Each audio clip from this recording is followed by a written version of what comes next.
Welcome to Curate Abundance, where we explore the craft of creating a life filled with joy, purpose, intentionality, and of course, abundance.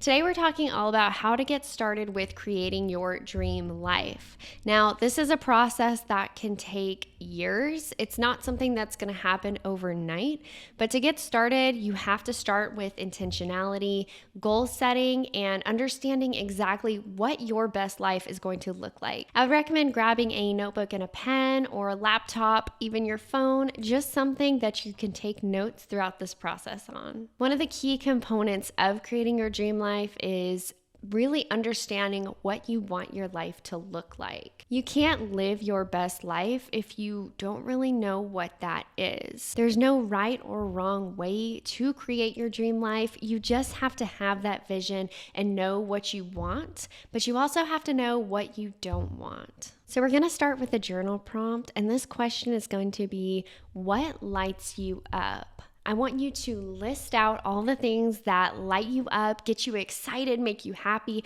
the things that make you feel alive. This is going to look different for everybody, but for me, it looks something like my spouse, my family, my friends, traveling, planning trips, going new places, exercise, walking with my dog, enjoying slow mornings. It can be as simple as a cup of coffee or going out having drinks with friends. Just reflect on the things that are sparking joy for you, because we want to find out how we can make those happen more in our lives. I want you next to reflect on the last time that you did those things.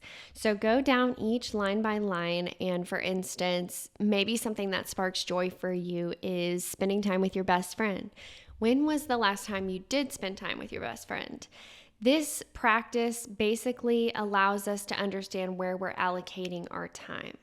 So if spending time with your best friend is something that lights you up and brings joy to you, but you realize you haven't seen her in 3 months, then maybe you know you need to reprioritize friendship and start making that an active priority in your life. One of the things that was an eye-opener for me when I did this exercise several years ago, one of the things that lights me up is creating videos like this.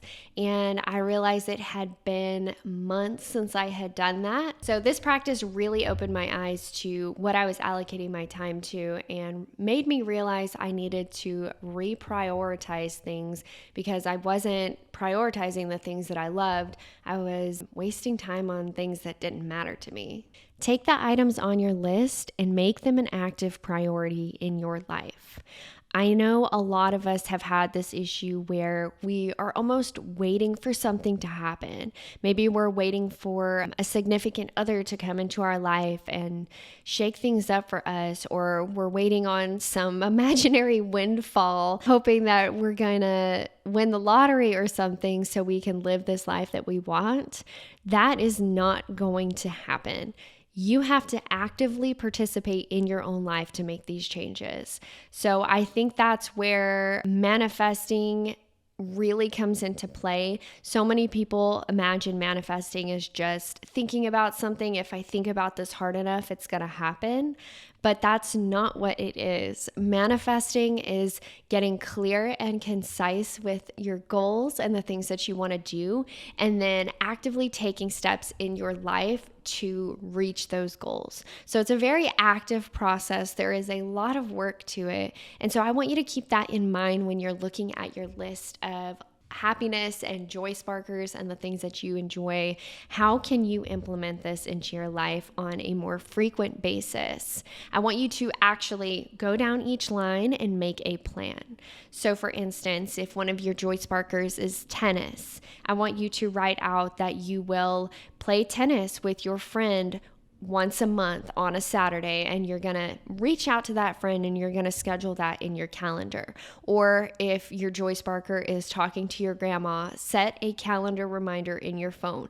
Every Sunday at 10 a.m., you're going to call your grandma and you're going to catch up for 30 minutes. Creating a plan for these things is going to start setting them in motion, and that's going to allow you to build them as habits.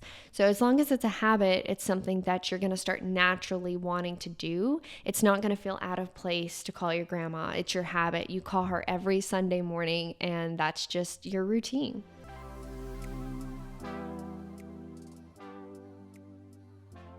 So the next thing I want to talk about is any kind of negativity or time wasters. The next thing I want you to do is write down in your journal how much time you think that you waste either on your phone or on any other activities that don't truly bring joy to your life. So for instance, I know a lot of people get joy out of watching TV. I'm not saying that TV is a worthless activity, because it's definitely not. But if you find yourself spending several hours a day watching Netflix and it's not bringing you any happiness, it's just kind of how you're getting through your life, I want you to recognize that and write that down, because what we want to do next is remove and minimize these things that are wasting our time. So I want you to be brutally honest with yourself about how much time you're spending on things that bring you absolutely no joy. So it's hard because you're going to have to distinguish between things that you have to do versus things that you are choosing to do. So things like cleaning the shower and the toilet, which bring me absolutely no joy. I actively despise those things. I still have to do those things, but that's a little different because that's life maintenance. Other things that don't really bring any kind of value to my life is doom scrolling. So wasting time on the internet, reading about terrible things that I don't have control over. That's definitely something that doesn't bring value to your life. Or if you find yourself not being able to sleep and you're scrolling TikTok and you wake up exhausted because you had blue light in your face all day, all night, that's not going to bring you joy either. So just actively being brutally honest with yourself. Is there a way that I can minimize this? So there are definitely certain apps that you can utilize if you want to reduce screen time on your phone. Also, just for me, getting that little weekly notification about like where my screen time is at. If I see that is going up, I know I need to make a conscious effort to start leaving my phone in another room, or just I literally put it in a drawer in my bedroom, and then I go like live my life in the rest of my apartment, because just having your phone near you sometimes is too much temptation. I am sure I'm not the only one who has like just bounced between apps on my phone, going from like Instagram to TikTok to Reddit. Why are we doing this? This is a waste of time. If you waste an hour a day on your phone, which can be done really quite fast if you're, looking a few minutes every hour. If you waste an hour a day on your phone over 10 years, that accumulates to 152 days of wasted time on your phone. So think about all the things that you could do with that extra time. You could spend that time with your loved ones. You could spend that time working on your business. You could be relaxing or playing a sport that you love, reading a book, playing a video game. You could be doing infinitely more with your time than something that's not actually bringing value to you. Now, that's not to say that being on your phone is a waste of time, because if you're intentional about the time that you're spending scrolling and it's bringing you joy, there's not a problem with that. The difference is being intentional with our time and recognizing that intentionality versus just kind of letting life take us where it will and just not being an active participant in our own life. Really, the key boils down to intentionality. How am I choosing to spend my time? Is that the way that I want to be spending my time? Lastly, with your journal prompt, I want you to take a moment and just try to write down some of the things that irritate you on a daily basis. So this doesn't have to be a massive thing. I realize it could be something like your job or a toxic friendship or a negative family member or something like that. But it can also be really small things. So maybe you have like a messy closet that annoys you, or maybe you're tired of packing your lunch for work. Just little things like that. List down everything that you experience on a daily, weekly, monthly basis that annoys you or makes you unhappy. Once you've done that, I want you to go through and see if there's a way to either eliminate those things or somehow make them better.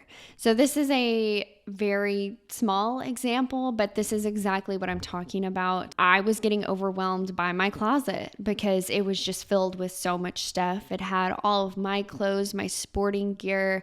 I had winter clothes, summer clothes, just shoes, boxes. It was just getting ridiculous. And I knew that that was a source of unhappiness because every time I got up and I tried to get dressed, I felt overwhelmed and I just hated it. I just wanted to shut the doors.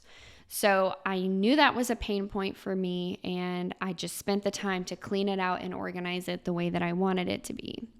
Another note for that, I realized cooking lately has been incredibly difficult for me. It's because I do work a full-time job. My spouse works a full-time job, and then we both have side businesses that we work on. So our time is extremely limited, and we try to do our best to optimize the little time that we have. So one thing I really noticed is that I was overwhelmed by cooking. Just the thought of creating a grocery list and deciding what we were going to eat for the week, finding the ingredients, going to the store, cooking the food, and then cleaning up, the cleanup especially, my goodness. I just found myself wasting a lot of food recently, and so I was trying to devise a way to not do that. So I landed on a couple solutions. One is that in the mornings, I'm having smoothies for breakfast. I love smoothies. This is great for me. And then I also started purchasing some pre-made meals. So this is actually, it's not like a frozen meal. This is like a pre-made meal that you can order from a company, and you can like pick out like allergens or like just food that you want to avoid, and they'll basically create like a meal plan for you. So I started doing that because it was equivalent in cost to like my weekly groceries and my spending for lunch and spending for dinner, because we were frequently getting takeout because we had no time to cook, and we frequently had no groceries to make food with either. So my point being is I knew that cooking and food was just a huge pain point for us. And so we were able to find a solution in like the meal delivery and just making smoothies and just having all this stuff ready for us. So we had a better idea of what our meals were looking like on a daily basis. So focus on identifying your pain points and seeing what you can do to make them better. It's really crazy how the littlest things, when you improve them and you're improving multiples, how that adds up. You can just imagine like a 1% difference better every day and how much that can impact your day. So on a similar note, like there was a drawer in my kitchen that was just, those drawers that are full of like spoons and spatulas and whisks and just so much stuff. And every time you try to open it, it gets stuck. You can't find what you're looking for. You can't really get it shut either. And it's just this like sensory overload. I know everybody has a drawer like that. So again, one of the small improvements I made was like just ordering the dividers that you can get on Amazon, going through all the crap in the drawer and getting rid of the crap that I don't want, and then dividing everything the way that it should be. So now when I open it, it's not stuck. I find exactly what I need, and then I can shut it. All of these sound like the smallest examples, like, Kelsey, how can I create my dream life just by organizing a drawer? I get it. That's not the point. The point is that you have probably 1,000 things in your life that are like that bring you the opposite of joy. They piss you off. If you can just identify every single thing that doesn't make you happy or just adds that layer of like blockage, like acts as an obstacle in your life, if you can just slowly start improving those things, that will compound, and that makes a massive difference.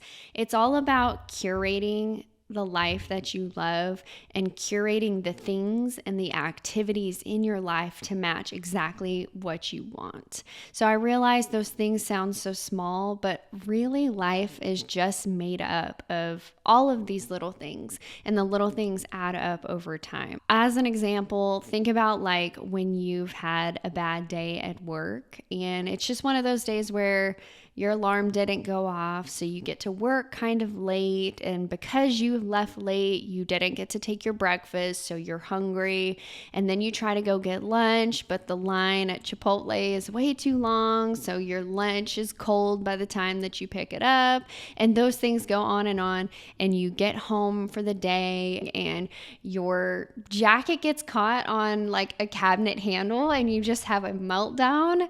That's exactly what I'm talking about. So all of those little things added up to have your bad day just feel like the worst day ever. So it's the same thing when you start making improvements in your life. On the opposite note, just making these things that bothered you, turning them into positive. So like, I know exactly where everything is.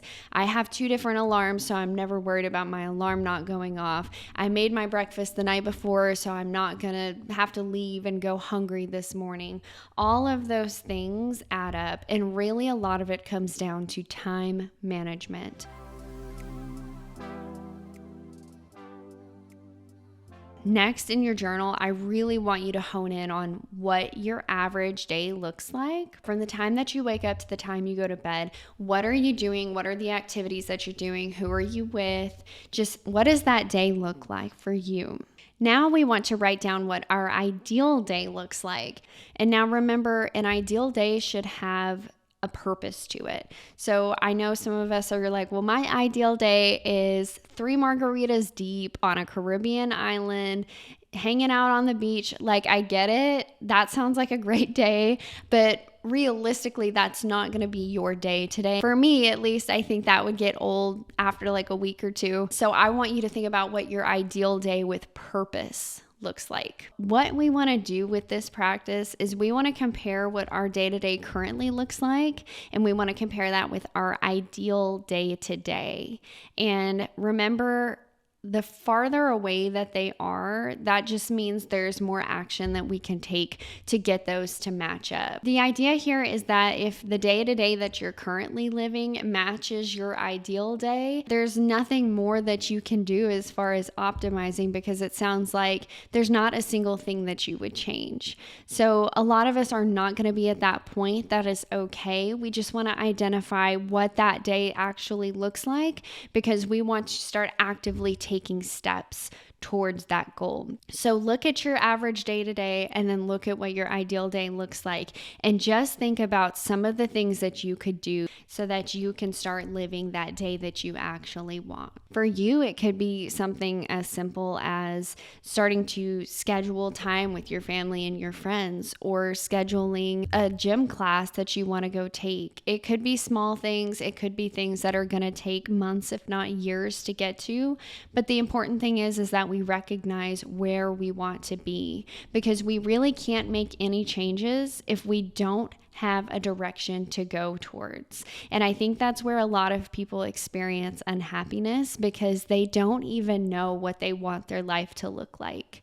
And we want to be curators of our own lives. So much of that is just being intentional with our time and being intentional with the activities that we are filling our lives with. So I want you to go through the different journal prompts that we went through today, and I really want you to hone in on the things that you love doing and what you want to fill more of your life with, and start devising a plan to implement more of that, reducing your time wasters, and also reducing those things that piss you off every day. Get rid of as much of those as you can.